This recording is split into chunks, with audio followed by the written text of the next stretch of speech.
Hey guys, this is Kyle, aka Vulcan Wolverine, and it is July 23rd, 2018. Um, I really wanted to talk about something very important. Very important. It's more just out there evidence that what targeted individuals are talking about is just factual and true, and about these neuro weapons. I was watching it. I was watching Techno Crime Fighters Forum, the last one, and they surely are detectives because they found this video with this guy, Dr. James Giordano, talking about neuroscience as neuro warfare, like neuroscience and neurotechnology, being used on the battlefield, being used to do operations, psychological operations. I've watched the video once, and I actually, did show my mom some of it, and I think it's just, it's just more very solid evidence that's just, right out in the public about research being done with neuro weapons and neurotechnology. This video also talks about, neurotoxins being used, and it really, man, I mean, it just proves to me that the mainstream media is definitely propaganda. I think we all know that.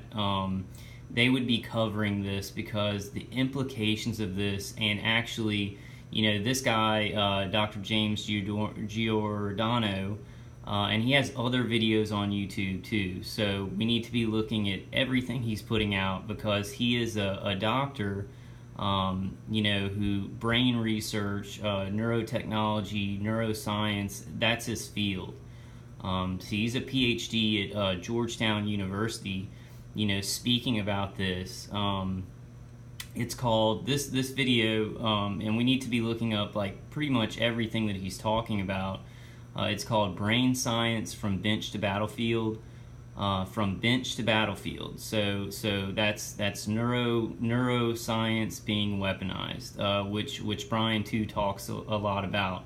And when I say when I say remote neural manipulation, and things of that nature, that's what I mean. I mean that, being attacked neurally, electromagnetic stimulation and frequencies remotely, affecting mood, actually implanting, because the brain, the brain thinks with electromagnetic frequencies.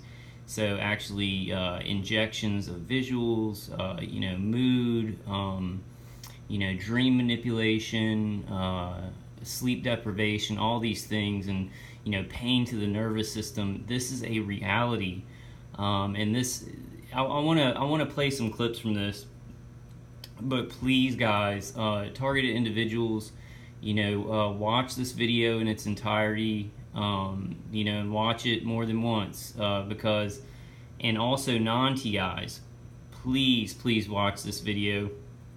This is, and I'm sorry guys, I'm getting hit really hard with these exact weapons that he talks about, and they really, they're being used in a detrimental, effect, and actually torturing and pretty much destroying lives so badly. But I'm trying to do my best and keep getting information out. So many other people are, the Techno Crime Fighters ladies, Dr. Horton, Romola D, Karen Stewart, Millicent Black, they really are detectives. I think Dr. Horton found this. Maybe it might have been Romola, but this is just absolute more stuff that's just out in the open, out in the public. Professors and doctors speaking about this neuro weapons and neurotechnology and how it can manipulate the brain, manipulate the way our brain functions, even chemical functions in our brain, with electromagnetic stimulation, electromagnetic frequencies. I do want to just play a little bit of it. I'm probably not getting to all of the important parts in it. I think it's very weird that, Well, I'll go ahead and play a little bit, and then I'll maybe editorialize a little bit, but I do want to just play some key things in this, and I hope that you can hear it. My computer volume is very sucky, but let's see. Sitting in the bar, and she'd show some leg and be like, "Those gams are a weapon." Those kind of things. Yeah, it's a means of contending against another. For those of you who are far younger than I, gams is a slang for legs. It doesn't necessarily have to be in a derogative or denigrative way. It is a way of contending against another. I can use humor as a weapon to disarm someone. I can use affability as a weapon to make what may have been a potential foe or hostile my friend. But I think the way that we use the word weapon more colloquially is the one that comes to mind and should not be ignored in this context, which is this: something that can use to injure, defeat, and or destroy another, a potential enemy. Put them both together, you have this wonderful 25-buck definition, and I usually impugn anyone who reads off. So that's Dr. James Giordano. Something that mitigates aggression and fosters thoughts and feelings of affiliation or passivity. Oh, in other words, if I make my enemy my friend, not my enemy any longer, that's still weaponizable. And or something that incurs burdens of morbidity and or mortality. The idea of this is something not only used to influence and deter, but actually to, in some way, mitigate or prevent an individual from exercising those actions towards moving mind. If we look at weapons and we were to trace these historically, I think Ruddington provides a very, very good overview of the history of weapons, and there are a number of different books that could provide this for you. Everything from somebody picking up a rock and using it a la 2001: A Space Odyssey, all the way up to the contemporary use of very, very sophisticated forms of S&T. What we see is as the momentum of S&T increases, the weaponizability of that science and technology in a variety of realms also increases. It used to be that it could be exceedingly close to someone to now influence them with a weapon, and now what we see is we create both distal potential as well as much more capable potential to affect them in a variety of different ways, ranging from the sublime all the way up to the severe. So we know this to exist.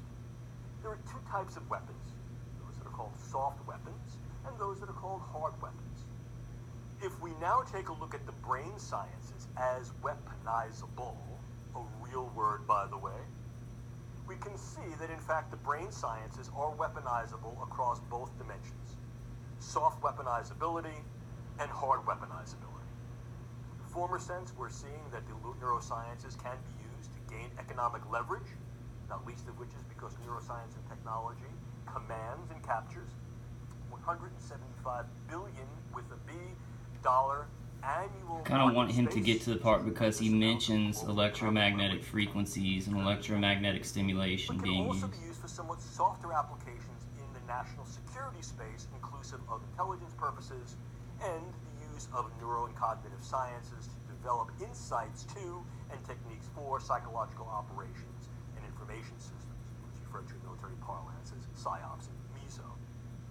If we now transition that into more hard forms of weaponizability, these are the areas where we're actually looking to exert physical, not just cognitive influence and or deterrence. These are your more classical forms of weaponization, where you actually see things like guns, bullets, bombs. Sorry, my hands are really shit. My nervous system is really messed up, guys. Chemicals such as drugs and other chemical agents, biological such as the use of various microbes with bacteria and viruses and toxins, and increasingly devices which up until quite recently were not even considered to be in the weaponizable space, and only very recently, with regard to the last review conference of the International Biological Toxins and Weapons Convention last December, did the Australia group raise the possibility that certain devices, namely neurotechnology and hybrid cyborg-type devices, which we'll talk about, should be considered within the larger scale of what might be a potential biological. So what we're seeing is we need to cast a broader net as we increase broader and ever more sophisticated capabilities. Still with me? Okay. In fact, what we're doing here is just this. We're targeting the brain. And we're targeting the brain on a variety of levels. Now, like any good target, what I have to be able to do is I need to put the pipper on point. In other words, I need to put this gun sight, so to speak, where I want it. Okay, I'm gonna stop it there. You know, I really want y'all to go watch this video. I have a couple more clips. I hope y'all can hear that, because I'm just not sure. My computer's, the volume is very sucky. But, you know, he's talking about, you know, neurotechnology, neuroscience being weaponized. In this part, he actually talks about targeting the brain, not like a buckshot, but like a sniper rifle. Being able to target specific areas of the brain. This is incredible, and he's lying, because I think that he does realize that non-consensual human experimentation is happening. I think that he realizes that these weapons have been in weaponized form for a very long period of time, but I think he has to tone it down to make it seem like, like there isn't the very unethical stuff of non-consensual human experimentation, the murdering of U.S. citizens, and the just years and never-ending torture and ruination of families. He does say some stuff. Let me try and get to my next clip, because I wanted him to talk. He actually used the term, the cat's already out of the bag. I'm sorry I have to do it this way, guys, but I'm pretty low tech on this, and I haven't gotten my act together completely on showing clips. But I do just want to talk about this in my video. I want y'all to come brain science. Type in brain science from bench to battlefield. This is Dr. James G. Adorno. This was at the Lawrence Livermore National Laboratory Center for Global Security Research. And I mean, these guys are doctors, universities, intelligence agencies, and these contractors that are very, very unfortunately and unethically, non-consensually experimenting on us. They know about these. They know about the neuroweapons. They know about the neuroscience. It's amazing. It's amazing. And Dr. Horton said that. I think she said some things like, she wants to hold this guy accountable. He does talk about ethics. He talks about ethics of this, and they have capabilities, but should they do it? And I don't think he doesn't look like a stupid guy. He doesn't look like he would not know. The non-consensual experimentation of these weapons, but at least he is talking about the ethical implications of it, and maybe it's good for the public to question this, because people are dying as we speak, so they need to know, and we need to do something about it.